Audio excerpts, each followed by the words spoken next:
დამიჭირეს, გამიყვანეს, საცდელი ვირთხასავით დამაყენეს, სხვადასხვა ილეთებით მცემეს, შეურაცხყოფა მომაყენეს, დამამცირეს. ბიჭი, რომელიც შინაგან საქმეთა სამინისტროს თანამშრომლების მხრიდან არაადამიანური მოპყრობის შესახებ გვიყვება, 23 წლის სტუდენტი ლუკა ძიძიგურია. ის 1 დეკემბერს გამთენიისას დასთან ერთად მიდიოდა სახლში, როდესაც პოლიციელებმა გააჩერეს და დააკავეს. სცემეს და არაადამიანურად მოიპყრდნენ.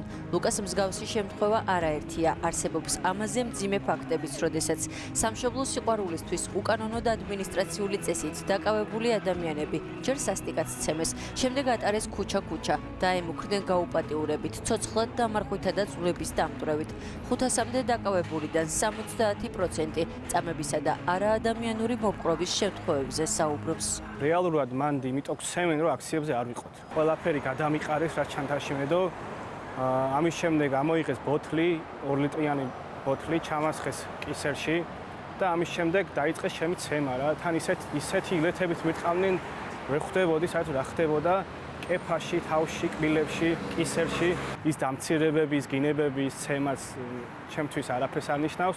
პირიქით, უფრო მხნედ ვარ, უფრო ძლიერად ვარ და უფრო დიდი შემართებით ვარ განწყობილი. საუბრობთ მე რობოკოპი და ჩემ მეგობარი, მაგროს მოვარდნენ ის სპეცრაზმელები, ჯერ ჩემ მეგობარს დაუწყეს ცემა, მე დამიწყეს მე ცემა. ოღონდ იქამდე რომ არაფერი არ მოვხდარა, მე რომ დამიწყეს ცემა, გავითიშე ერთხელ. მე მეორეჯერ გავახილე, თვალი თაბრუნე ხვეოდა და სახეში მომხვდა ბატინკი. მესამეჯერ რომ გავახილე, თვალი ვიყავი ჯებირთან მიგდებული. თაბრუნე ხვეოდა, ხელფეხს ვეღარ ვგრძნობდი და საუბრის უნარი აღარ მქონდა. მაგროს კიდევ ვიღაცამ წიხლი დამამატა სახეში და მეორემ ზედამხრის მოტეხილობა მაქვს, ხელით ჩამიტეხა ძვალი. ამ უმძიმესი ფაქტების შესახებ ინფორმაცია ქართულმა არასამთავრობო ორგანიზაციებმა შეაგროვეს და დღეს გაასაჯაროვეს. ისაუბრეს იმაზე, თუ როგორ და სად უსწორდებოდნენ დაკავებულებს.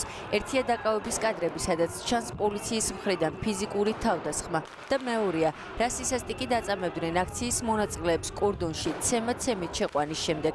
იქ, სადაც კრიტიკულ მედია არხებს არ გვაძლევენ მუშაობის საშუალებას. სწორედ ამ სივრცეში ნაწამები დაკავებულებისთვის ცდილობდნენ ღირსების შელახვას. უღებდნენ ფოტო-ვიდეო მასალას, სადაც მათი დაცინვის ფაქტებს ასახავდნენ და აიძულებდნენ მოქალაქეებს საკუთარი თავის მიმართ ეთქვათ დამამცირებელი ფრაზები. იქ შემთხვევაში ნაცემ დაკავებულებს ვიდეოს პირადად გდდ-ს ხელმძღვანელი ზვიად ხარაზიშვილი უღებდა. დაკავების სპეციალურ ავტომანქანაში შიდა სივრცე ისე იყო წინასწარმოწყობილი, რომ დაკავებულთა ცემა გაადვილებულიყო. მინივენებში პერიოდულად მონაცვლეობით შედიოდნენ სპეცრაზმელთა ჯგუფები და ფიზიკურად უსწორდებოდნენ იქ მყოფ დაკავებულებს. განსაკუთრებით გამეტებით ურტყამდნენ სახის, კეფის, თვალბუდის, ნეკნების, თირკმლის არეში. ცნობილია შემთხვევა, როდესაც მინივენში სადაც დაკავებულებს სცემდნენ, სპეცრაზმელებმა შეაგდეს გაზის კაფსულა და შემდეგ დახურეს კარი.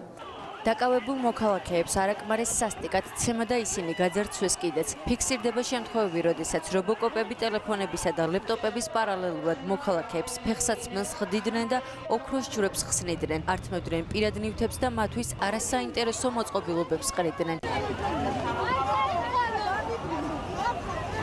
ამ ფონზე კი ნაცვლად იმისა, რომ მოსამართლეები აქციაზე დაკავებულ და ნაწამებ მოქალაქეებს დაზიანებების შესახებ აყოლებდეს. რიგ შემთხვევაში აჩვენებს და არ აძლევს საშუალებას არც დაზარალებულს და არც მის ადვოკატს ისაუბრონ პოლიციელების უფლებამოსილების გადამეტებასა თუ დანაშაულზე. ამ დღეებმა გვაჩვენა, რომ მოსამართლეები მოქალაქეებს სამართალდამტყუებებად მხოლოდ ეგრეთ წოდებული მოწმე პოლიციელების ზეპირი ჩვენებებით ცნობენ და რეალურად სასამართლოს მტკიცებულებები არ აინტერესებს. ეს კი ეგრეთ წოდებული მოწმე პოლიციელების არასრული სიაა. ოქმებში მითითებული არ არის შესაძლო სამართალდარღვევის ჩადენის დრო, ასევე ტერიტორიაც არის ძალიან ზოგადად მითითებული, ხშირად არის საუბარი რუსთაველის გამზირზე, ზოგადად პარლამენტის მიმდებარე ტერიტორიაზე და ასე შემდეგ, მაშინ როდესაც ძალიან კონკრეტული ადგილი უნდა იყოს მითითებული ამ ოქმში. საქმეზე 2 ან მეტი პოლიციელის მოწმის არსებობის შემთხვევაში მათი ჩვენებები არსებითად აცდენილია ერთმანეთს და ურთიერთსაწინააღმდეგოა. თითქოს და დამკავებელ საპატრულო პოლიციის თანამშრომლებს არც ერთ შემთხვევაზე არ წარმოუდგენიათ სამხრე კამერის ჩანაწერი, რითიც მონაყოლს დაამტკიცებდნენ. არც სხვა რაიმე მტკიცებულება. მათ ეს კადრები ფიზიკურად ვერც ექნებათ, რადგან აქციაზე დარბევის დროს საპატრულო პოლიციას არავინ დაუკავებია. რა უნდა მოყვნენ მოსამართლესთან ამას პოლიციელებს სასამართლოს დერეფნებში შინაგან საქმეთა სამინისტროს იურისტები ამეცადინებენ. ზოგი ვერ იმახსოვრებს და პროცესზე ძალოვანები ერთმანეთისგან განსხვავებულ ჩვენებებს აძლევენ. ვერ თანხმდებიან სად და როგორ დააკავეს, ან რა დააშავა დაკავებულმა. სტარი ჩვენებების მიუხედავად კი მოსამართლეები პოლიტიკურ დაკვეთას ასრულებენ. თქვენ ხართ დამკავებადი პოლიციელი? მოწმე პოლიციელად ხართ ახლა? თქვენ დააკავეთ ეს ადამიანები, ვინც აქ არიან? რატო არ გვასწავლეთ? სასამართლოზე რა უნდა? არ ხართ ვალდებული გვიპასუხოთ? სასამართლოზე ტყუილები რა უნდა მოყვეთ? მაგის ვალდებული ხართ? რა არის შობრალდება? მობძანდით და დაველაპარაკეთ. რა არის შობრალდება? თქვენ დააკავეთ ეს ადამიანები? თუ შეიძლება გვაცნობთ. თქვენ დააკავეთ ეს არ ცალია, ვერ მოგ. უკანონობის ჩადენა გაცადოთ ახლა? სად გაუბრძანდა? კითხვებზე რატო არ პასუხობთ? სპეცრაზმელებმა დააკავეს ეს ადამიანები და თქვენ აქვს სრუჩვენება რომ უნდა მისცეთ? ქართული არასამთავრობო ორგანიზაციის წარმომადგენლები დარწმუნებულები არიან, რომ ამ ტიპის ძალადობა წინასწარ იყო დაორგანიზებული და ეგრეთ წოდებულ რობოკოპებს ამ სისასტიკეზე მწვანე შუქი აუნთეს. დაკავებულების მონაყოლით მათ წამებას ერთი პირი მუდმივად აკონტროლებს, რომ სპეცრაზმელებს რომელიმე არ შემოაკვდეს.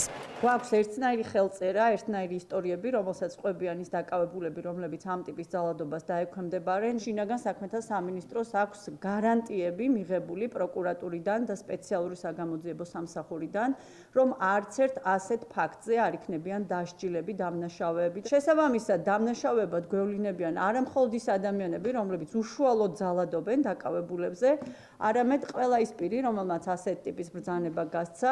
შინაგან საქმეთა სამინისტრო დაკავებამდეც აქციის დარბევისას სისასტიკით გამოირჩეოდა და სხვადასხვა საერთაშორისო კონვენციებით აკრძალულ მეთოდებს იყენებდა. საკუთარი ხალხის მიმართ პარტია ქართულმა ოცნებამ ერთდროულად გამოიყენა გაზი, წიწაკის სპრეი და წყლისჭავლი, ან მარტო წყლისჭავლი გაურკვეველი ქიმიური ნივთიერებებით გაზავებული, რაც დარღვევაა და რამაც ადამიანების ჯანმრთელობას შესაძლოა გამოუსწორებელი შედეგები მოუტანოს.